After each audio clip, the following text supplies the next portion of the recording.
Saudi আরবের grand মুফতি শুধু ধর্মীয় নেতা নন, বরং এমন একজন আসনধারী যার ফতোয়া প্রভাব ফেলে রাজপরিবারের সিদ্ধান্ত থেকে শুরু করে সাধারণ মানুষের জীবনেও। মঙ্গলবার পূর্ববর্তী গ্র্যান্ড মুফতি ডক্টর আব্দুল আজিজ বিন আবদুল্লাহ আল শায়েখের ইন্তেকালের পর নতুন গ্র্যান্ড মুফতি হিসেবে নিয়োগ পেয়েছেন মসজিদে হারামের প্রধান ইমাম ও খতিব শায়েখ ডক্টর সালেহ আহমেদ বিন হুমাইদ।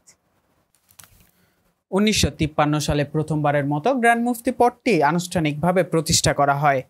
1969 সালে এই পদটি বিলুপ্তি ঘোষণার পর 1993 সালে বাদশাহ ফাহাদ এই পদটি আবার চালু করেন। ধর্মীয় সিদ্ধান্তের পাশাপাশি রাষ্ট্র পরিচালনায় গ্র্যান্ড মুফতি ভূমিকা রেখে থাকেন। যদিও গ্র্যান্ড মুফতির হাতে রাজনৈতিক ক্ষমতা নেই, তার মতামত প্রায়শই সরকারি নীতি ও আইন প্রণয়নে প্রভাব ফেলে। তিনি কাউন্সিল অফ সিনিয়র স্কলার্স এবং permanent committee for Islamic research and issuing ফতোয়াসের প্রধান হিসেবে দায়িত্ব পালন করেন। এসব প্রতিষ্ঠানের মাধ্যমে রাষ্ট্রীয় সিদ্ধান্তকে ধর্মীয় ভিত্তি দেওয়ার ক্ষেত্রে তার ভূমিকা গুরুত্বপূর্ণ। ঐতিহ্যগতভাবে সৌদি রাজপরিবারের সাথে গ্র্যান্ড মুফতির ঘনিষ্ঠ সম্পর্ক থাকে, ফলে গ্র্যান্ড মুফতির ফতোয়া শুধু ধর্মীয় নির্দেশনা নয়, অনেক সময় সরকারের রাজনৈতিক পদক্ষেপের বৈধতা দিতেও সহায়তা করে।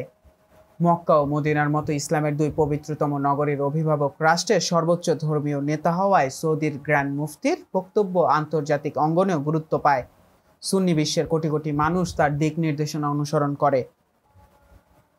গ্র্যান্ড মুফতি সৌদি আরবের সর্বোচ্চ ধর্মীয় কর্তৃপক্ষ।